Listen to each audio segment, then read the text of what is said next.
Gusto ko lang i-share sa inyo guys itong diagram na ito na mayroon siyang remedy.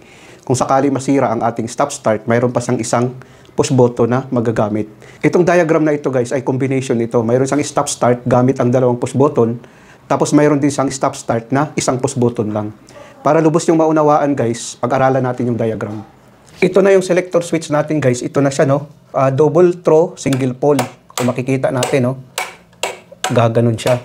Tapos ito naman yung stop button natin, ito na siya. Ito naman yung start button natin, ito na siya. Main contactor natin, ito na siya. Tapos mayroon tayong IR, impulse relay na ating ginamit, ito na siya. Normally, open ang impulse relay, ito siya. Tapos mayroon tayong overload, no? Ito yung overload natin. Tapos indicator lamp natin na red, green at saka yellow. Red, green at saka yellow. Tapos yung start button natin, ito siya, no? Ngayon guys, ating pag-aralan ang diagram kung ano ang function nito. Paglagyan natin to ng power supply, ang line 1 at saka line 2, pag ang selector switch natin guys, nakaselect sa ganyan, nakaganon, ang ibig sabihin niyan, ang unang gumana ang itong push button natin, no? Na stop at saka start. Pag i-press natin tong start button guys, pag i-press natin to, no? Pag i-press natin ganon, mag-close ang contact nito, no? Gaganon siya. Ang kuryente ngayon, dadaloy dito, no? Gumana ngayon ang main contactor natin, ito siya. Paggana ng main contactor natin guys, i-close to ng main contactor natin dahil ito yung latching niya, no? Pag bitawan natin to guys, ang start button dahil momentary push button ang ating ginamit, babalik to sa normal position na naka-open, gaganon siya. Ang kuryente ngayon dadaloy dito, no? Gumana ngayon ang main contactor natin. Still pa rin na gumagana ang main contactor natin. Dahil dito kasi putol din to dito.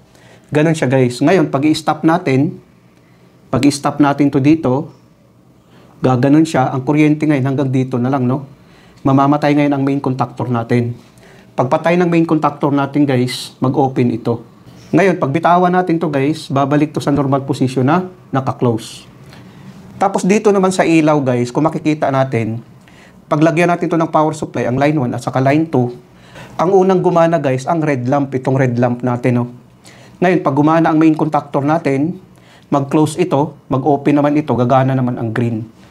Pag gumana itong main contactor natin, mamamatay ang red, gagana ang green lamp. Ganon kasi siya guys. Pag mag-trip naman, mag-open ang contact nito, mag-close ito, gagana ang yellow, mamamatay naman ang red. Kasi nga ang kuryente hanggang dito na lang, no? Kasi pag mag-open kasi yan, mag-trip to, ito naman mag-close naman ito. Ganon kasi ang function niya. Ngayon guys, pag i-select naman natin tong selector switch sa kabila, gagano naman ito, no? So ngayon, ang kuryente dito naman dadaloy, no? Ang IR natin, naka-select sa auto mode. Naka-auto mode ang ating IR. Pag i-press natin tong button na ito guys, mag-close ang contact nito. Gaganon siya, no? Ang kuryente ngayon dadaloy dito, no? Gumana ngayon ang IR. Pagana ng IR guys, i-close niya ito. Gagana ngayon ang contactor natin, itong contactor natin. Pag bitawan natin to guys, mag-open ang contact nito, still pa rin magko-close ito dahil naka-setting ang ating impulse relay sa auto mode. Naka-auto mode kasi yan. Pag i-press natin to ulit, gagana ang IR, mag-trip naman ito guys, mag-trip itong itim, mag-open ito dahil mag-trip siya. Yun kasi ang trabaho ng IR. Pag trip niya guys, mag-open dito, mamamatay ang contactor natin, ang magnetic contactor. Pag bitawan natin to guys, babalik to sa normal position na naka-open. Gaganon siya guys. Ang trabaho kasi ng IR, pag magkaroon siya ng power supply, mag-close ito. Pag magkaroon uli, mag-trip naman ito. Mag-open naman ito. Close and open na ang trabaho nito para matrigger ang ating magnetic contactor. Ganon siya guys. Ganon din ang function dito, no? Kung makikita natin, pag gumana ang main contactor, mamamatay ang red lamp, gagana ang green. Dahil ito kasi yung auxiliary sa ating contactor. Ito siya. Itong M kasi, magnetic contactor ang ibig sabihin yan. Tapos mayroon tayong overload. Kung mag-trip naman, mamamatay ang red, gagana naman ang yellow. Ganon siya guys. Tapos dito naman sa power supply niya guys, kung lalagyan natin to ng power supply sa circuit breaker, kung saan nakakabit ang 3-phase motor natin, pag gagana kasi itong contactor natin guys, mag-close ito. Gagana ngayon ang 3-phase motor natin. Dahil ito yung ano niya, contactor contact. Ngayon, pag mamamatay naman ang magnetic contactor natin, mag-open ito. Mamamatay ngayon ang 3-phase motor natin. Mayroon din tayong overload. Pag mag-trip sa overload, mamamatay din ang motor natin. Kung kabitan natin ang motor, ang ating magnetic contactor. Pero dahil wala tayong motor, yan lang muna ang aking maibibigay sa inyo.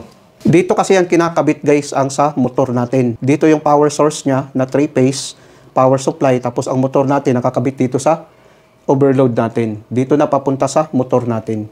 Ganun ang pagkabit. Ngayon itry natin guys ang diagram na yan kung tama ba. Papakita ko sa inyo ang function. Try natin ngayon na i-on natin to. Ayan.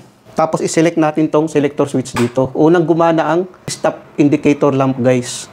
Pag i-press natin to guys, gagana ang contactor natin. Mamamatay ang red, gagana naman ang green. Kung i-try natin, oh. Ayan, oh. Kung makikita natin, gumana ang green. Katulad yung sa diagram kanina. Pag i-press natin to, mamamatay. Yan.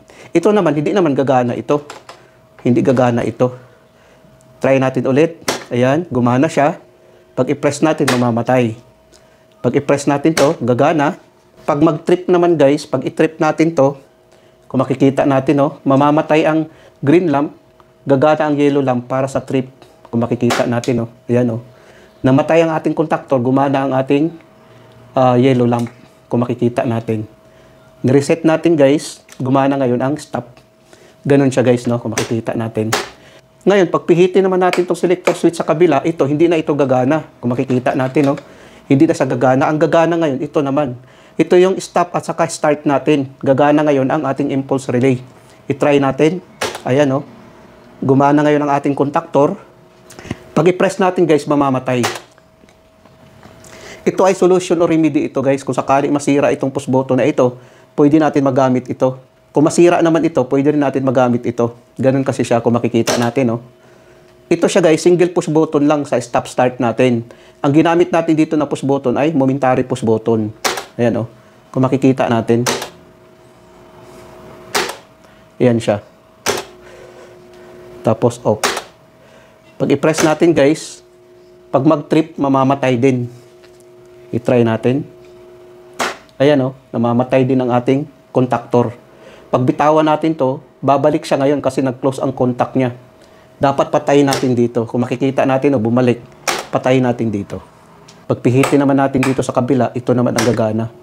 Ito, hindi na ito gagana guys, kung makikita natin. Ganun siya guys. Pag ganun siya guys, naka-neutral yan, hindi gagana itong dalawa. Kung makikita natin, oh. For safety purpose ito. Sana guys, nakapagbigay ito ng konting kaalaman sa mga baguhan. Maraming salamat sa inyo guys. Hanggang sa muli.